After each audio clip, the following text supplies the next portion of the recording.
beat a lot of these guys, and that's what we worked on. We had a lot of qualified candidates, a lot of good candidates, guys that we really got to talk with and spend some time. We tried to do that the right way, but we took our time on purpose because we wanted to make sure we had an opportunity to visit with all the candidates, and Eric Bieniemy just happened to be very busy at the time. So we really truly feel we found the right guy. We found a guy that we believe can step up and be the guy that we're looking for. He's going to be our offensive coordinator, our assistant head coach.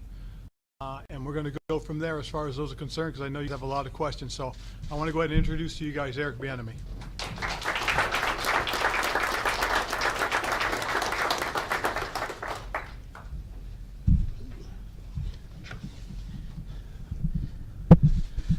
A little height challenge here.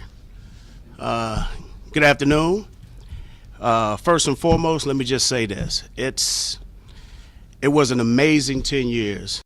Opportunity to work for the Chiefs organization.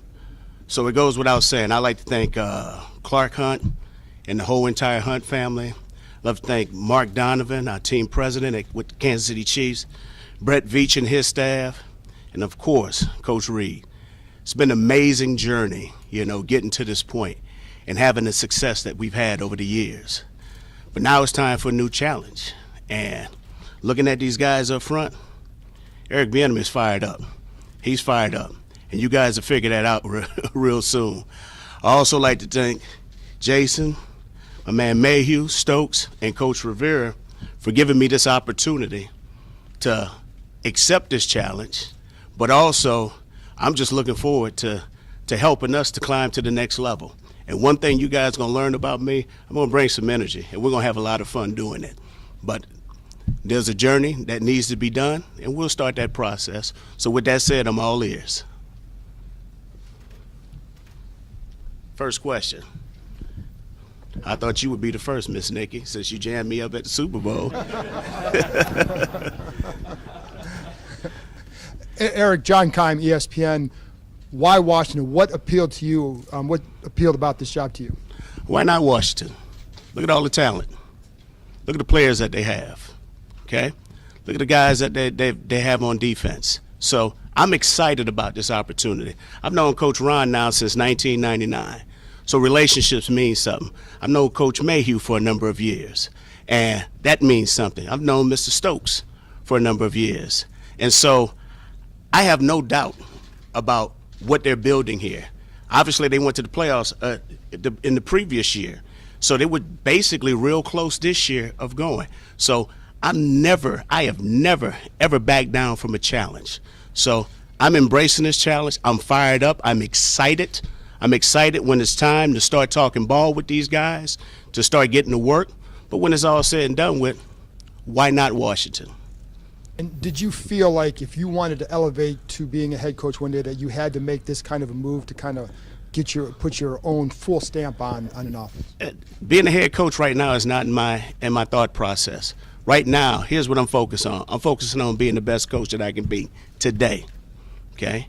The rest of everything else will take care of itself starting tomorrow. I live in the moment, okay? So I got to be implanted, and Nikki know exactly what I'm about to say.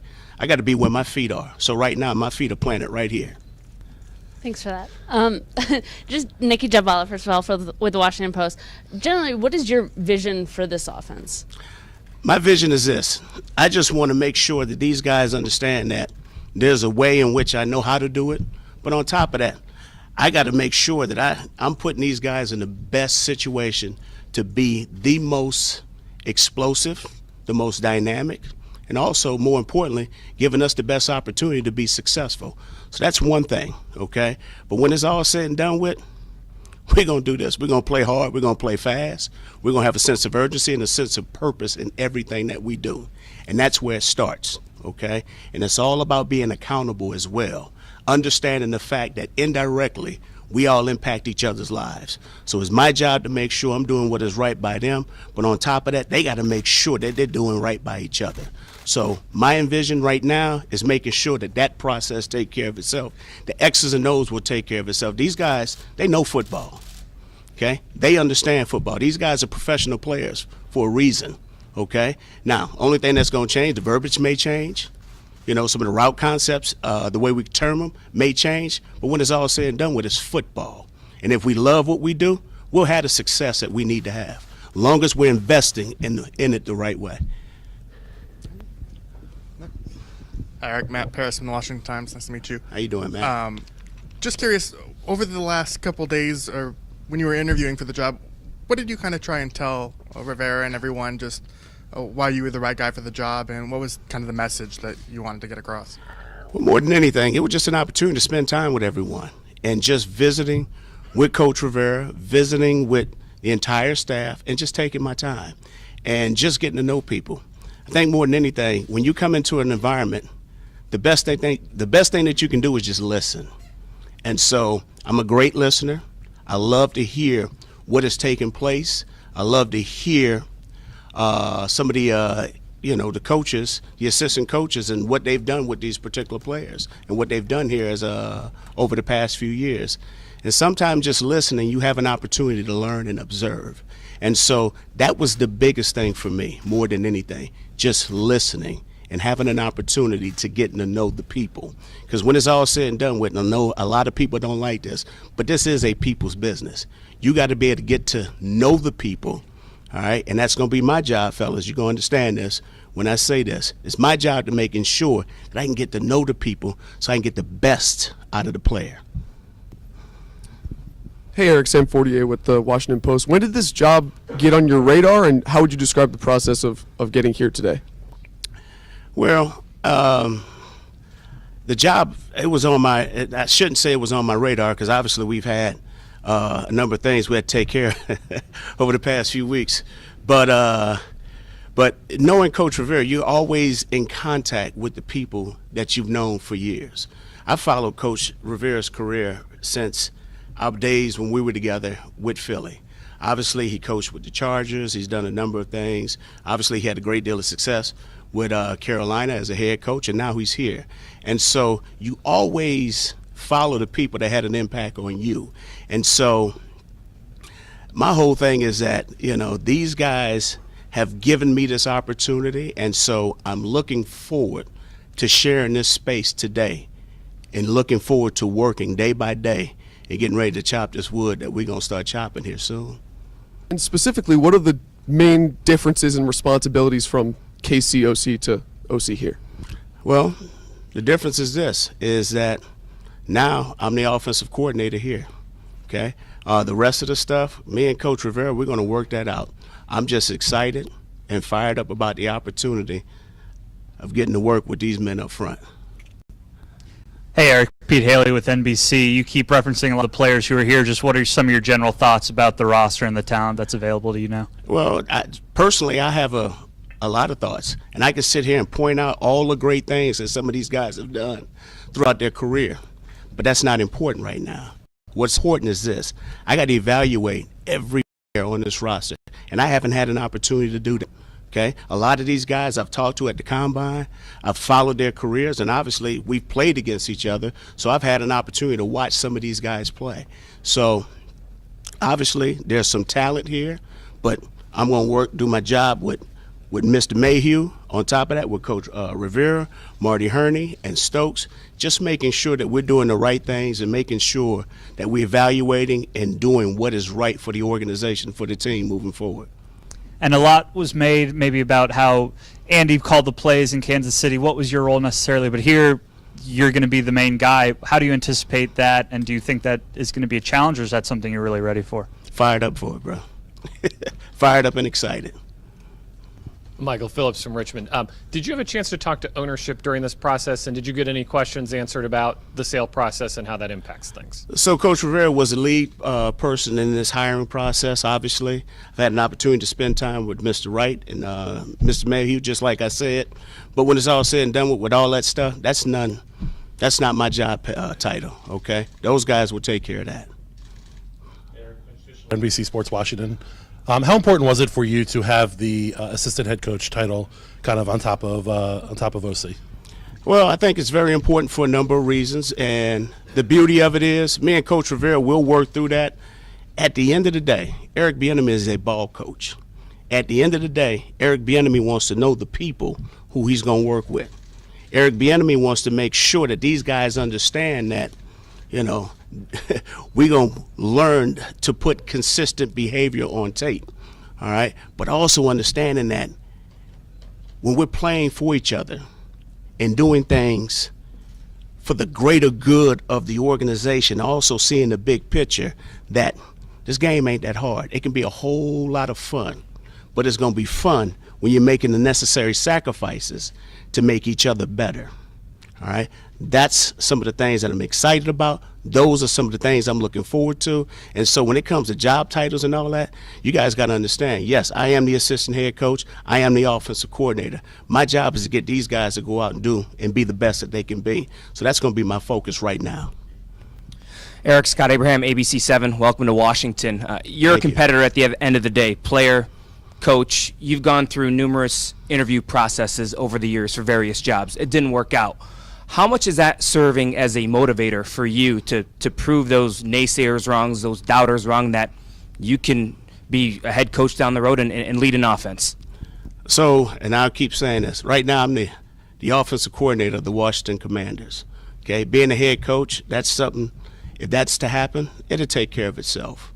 We've had a great deal of success. We've won, 5 straight AFC championship games, 3 out of 4 Super Bowls, 2 out of those we won. So being a head coach right now, it hasn't happened. It's not anything that's going to impact me moving forward, because the only thing I need to be concerned with, it's what's important today. Today I got to be the best person that I can be. I got to be the best coach that I can be. And on top of that, I got to get these guys in this building to learn to trust me, to get to know me, but also understanding what the term accountability means. And so I have to be accountable to these men. All right, so all that stuff about being a head coach, we could talk about that next year sometime. Right now, I'm focused on the job at hand. On your response, you said the players, you need them to trust you. Yes, sir. How is that process? How do you get them to trust you, to buy in what you're selling? Great question. That's about developing relationships, okay? And you got to get to know the people. And that's one thing I think that gets lost in this profession. Just because they're professional football players don't necessarily mean you can't get to know them. These are the same guys that played high school football. These are the same guys that played college ball. These are the same guys that was drafted. I've been through that process, okay? So at the end of the day, the only thing that you want to do is get to know the people that you're working with. And once you get to know the people, now it gives you an opportunity to motivate and inspire. Everybody takes information different. All right, so you got to be able to objectively be able to reach them in a certain way. So that's my job more than anything right now. Hi, Eric. Heather McDonough, NBC4. Also, welcome to Washington. Thank you. Was it going to need to be, what was it going to need to be, I guess, for you to leave Kansas City, a place that you had so much success? What kind of deal was it going to have to be, whether it's the play calling, to leave such a great situation that you seem to be in? So I'll say this. In 10 years, we've had a great deal of success, all right? For the past 5 years, I've been the offensive coordinator. We've had a great deal of success. It's been 10 years. I was blessed and fortunate to have that opportunity and share that space with some amazing people, okay? But one thing in this profession you learn, comfort is the enemy of progress, okay? So when it's all said and done with, I don't like being comfortable. So I'm about accepting challenges and moving forward. So this presents a challenge to me, all right? Also, it presents a challenge to come and work with such a great head coach and a head man. But on top of that, I'm willing to embrace this journey, okay? And my job is to embrace this journey with the people that are in this building right now, okay? Embrace this journey with Mr. Wright, with Mr. Mayhew, with Mr. Rivera, all right, and Mr. Stokes, wherever he is. And there's a great deal of coaches on this staff. We're going to embrace this journey together, and we're going to make it happen. We're going to have some good days. We're going to have some bad days. But you know what? That ain't going to change our behavior. That ain't going to change our focus, and that's not going to change our determination. So we're going to focus on the prize, but we're going to focus on the prize one step, one play, and one day at a time. I think another group, we're just real quick, ready to embrace the journey are the fans. Do you have a message for the fans who are probably very excited to have a Super Bowl champ coming to town. Well, I'll just say this. I think it's Hail Commanders. Did I say that right? Maybe I ain't say that with enough enthusiasm. Hail Commanders, right? And I normally would say it in a different term, but we got to make sure we get a little bit more comfortable with each other throughout the course of the year. But like I said, I'm fired up. The fans should be fired up about this. And the only thing I ask, just be patient. Nothing happens overnight. We're going to build it. And like I said, the important thing is making sure that we're doing it the right way. It's going to be hard. It's going to be a hard challenge. In anything in life, if you want to be the best, it has to be hard, okay? And it doesn't have to always be perfect. At the end of the day, if you learn the strain and if it's important to you, you'll find a way to get it done, all right? But that's what this process is going to be about.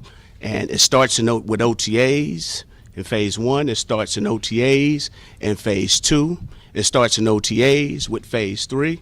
Then it goes to that vet minicamp, all right? And then on top of that, we get some time off. Then we go to training camp, all right? And training camp is that time when we start building together with all the blood, sweat, and tears that we're going to share. We're going to have good days. We'll have bad days. There's going to be some days, Jack Del Rio and his defense, they're going to beat up on us, okay? The only thing I want to know is how we going to respond, okay, and handle the adversity when presented with that. That's how you measure good teams, and that's what this is about. Like I said, I'm ready to embrace this journey. I'm fired up. I'm excited about this moment, and like I said, I'm looking forward to it. Eric David Aldridge with the Athletic. Mr. Aldridge, it's Yes, nice sir. to meet you. Welcome to DC, my man. What are your non-negotiables as an offensive coach, as a coordinator with your players? Lack of details, and understand this. I say that, and nothing is ever perfect, okay? But one thing that's very important to me is learning to make second effort a habit. So if you can't play with any effort, I got a personal problem with that, because it requires no God-given ability to play with second effort. And I'll say this once again, all right? Everybody in this league gets paid, and you don't necessarily always have to win pretty. If you go in and fight for 60 minutes and you're straining to finish and you're willing to make that necessary block downfield as a receiver to spring a back, or the back is necessarily picking up a blitz ready to fight him and put hands on him until the echo of the whistle and giving the quarterback an opportunity to throw it downfield, that's what it's about, okay? But we got to learn to like each other. We got to learn to embrace the process, but also, too, we got to learn to strain to finish. If you've ever wanted anything in life, you got to fight for it. And that's one thing we're going to learn to do. And like I said, it doesn't necessarily always have to be pretty, because when it's all said and done with, the only two alphabets that matter is a W or an L. That's all that matters. I don't care how we get it, as long as we find a way to get it together. Also, who taught you about the importance of accountability? Say that one more time, excuse me. Who taught you about the importance of accountability? Ooh, that's something I've learned throughout my entire career, as a player. Having an opportunity to be a personal protector on punt team, okay? Also, as a player, having to protect the quarterback on third down. Also, as a player, just taking tape home to study, all right? And on top of that, just always not wanting to get the quarterback hit. So accountability, indirectly, we all impact each other's lives, okay? And it's one thing that I learned as a player that I really didn't think about, when I was going through it, but I learned it, how important it was to be accountable to players. But the older I got, I also learned it was important to be accountable to coaches, because if you take work home and you're investing into your particular assignment or your particular job, it says a lot about you and your character, because when you're doing that, you're helping taking care of my family, okay? And my job is to make sure that I'm investing, doing all the little things necessary, studying tape, studying at home, making sure that I'm providing you guys the right information so you can be at your best. And I think sometimes that gets lost. So I learned that many moons ago when I was playing in the league that you have to be accountable to one another, because what I do directly impacts your job. It impacts your future, just like what you do impacts me. So that's when I was just talking about the ability of having an opportunity of establishing trust, okay? So I've been through it as a player. On top of that, I've learned the importance of being accountable as a coach, and that means a lot to me.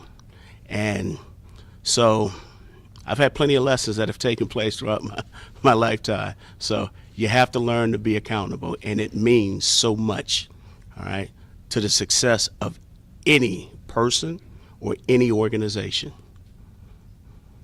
Chris Boombaka with USA Today. How you doing? When did you realize that that next challenge you mentioned would have to take place outside of Kansas City? And when, how were you able to balance that when you were going through it? I know you mentioned being where your feet are, but it must have been, balancing two trains of thoughts there.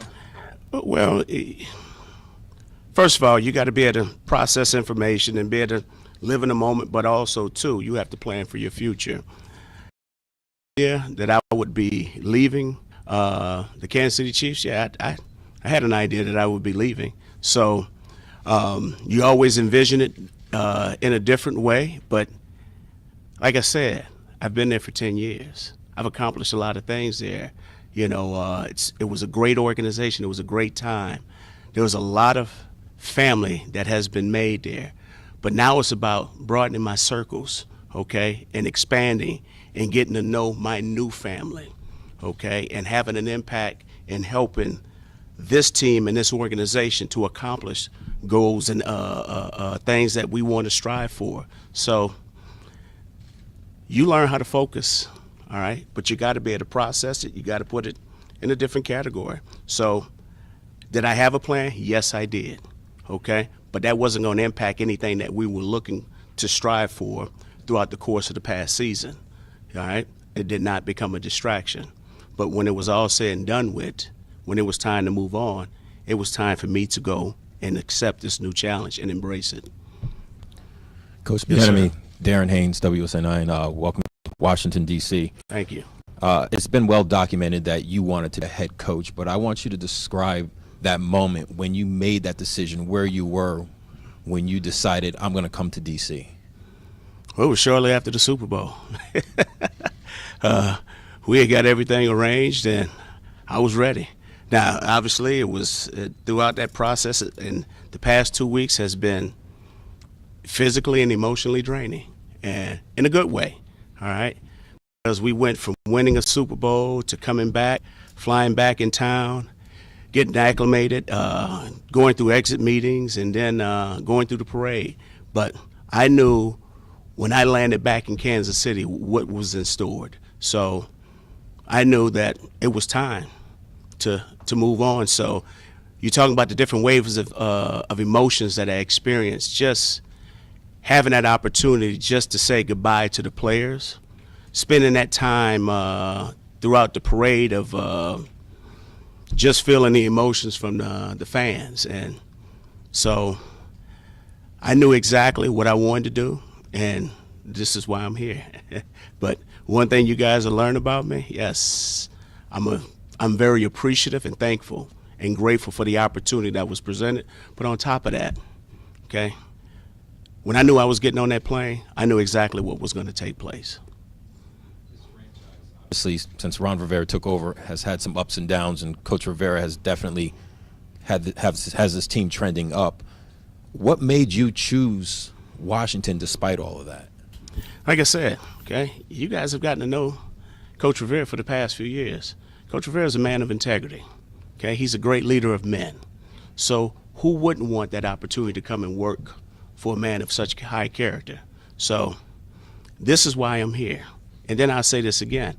I'm not afraid of a challenge, okay?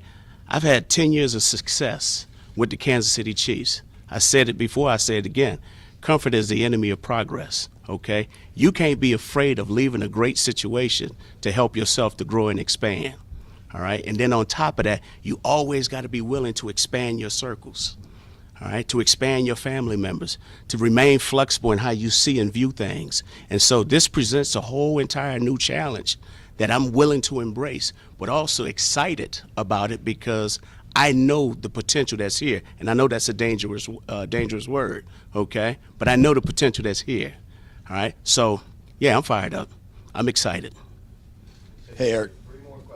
JP Finley, NBC4, 106.7 The Fan. A lot of your former players, both after the Super Bowl, Mahomes and Kelsey, Tyreek Hill this past week came out and said how you pushed them to become better players and better men. How do you, I mean, you're talking different people, different positions, different players. How do you know when to push, when to prod, when to pull back? How do you figure that out? Well, it goes back to just what I was just discussing. You have to get to know the people.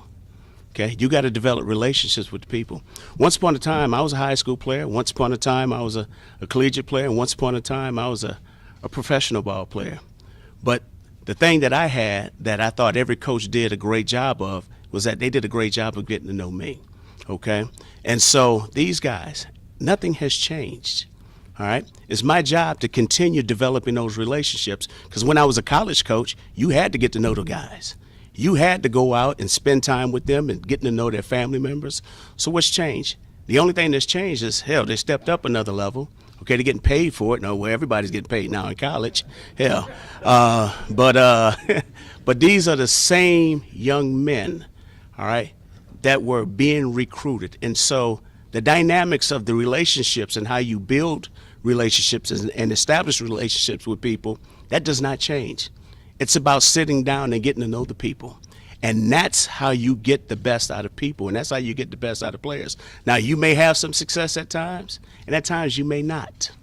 But it's not going to be because I fell short in getting to know who Brian Robinson is, you know, Antonio or Sam or Curtis, or any of them, you know, Terry. I mean, hell, you know, you have to get to know the people, all right? That's how you get the best out of your players. These guys are here. They're sitting in front of me. When does the process begin? Has it begun?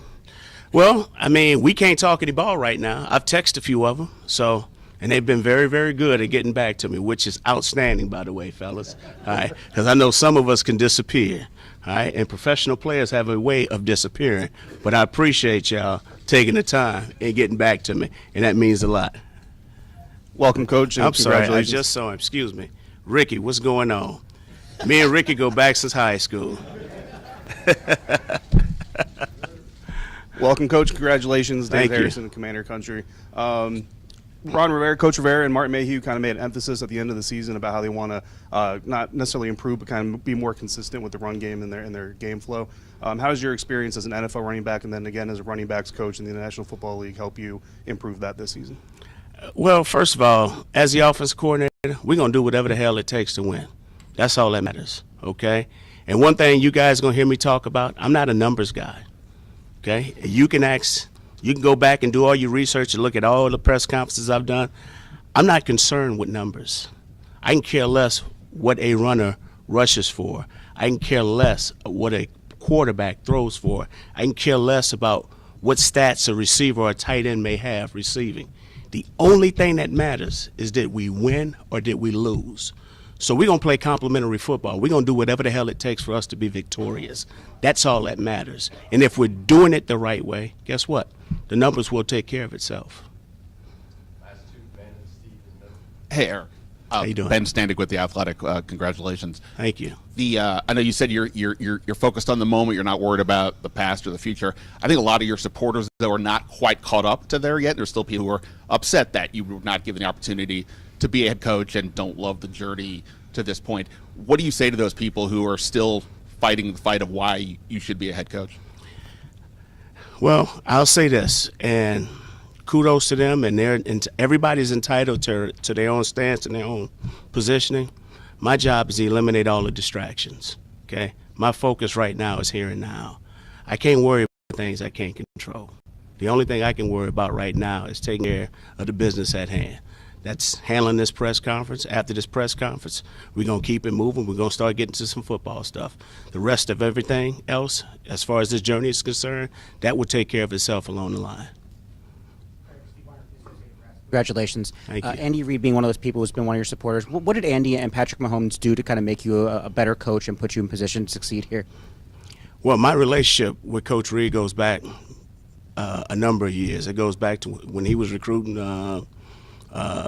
in Southern California, and him playing against some of my high school coaches. So I've known about Coach Reid for a number of years. And Coach Reid has had a huge impact on my career. Obviously, I had an opportunity to play for him. But, he's a consistent individual. He's a creative mind. The thing that he's done a great job of is getting me to see the big picture with everything. And he was just an outstanding person, and sometimes like a father figure you can go and talk to, but also, too, he wore that head coach title for a reason. I can't tell you how many times he threatened to fire me. So, because I've taken him to that point at times. But he's taught me, more importantly, about consistency, and that's probably the most thing that I can speak highly of more than anything. Coach Reid is the same person that you saw when he walked in that building in 1999 with the Philadelphia Eagles, and he's the same person today in 2023. Is that it? Thank you, guys.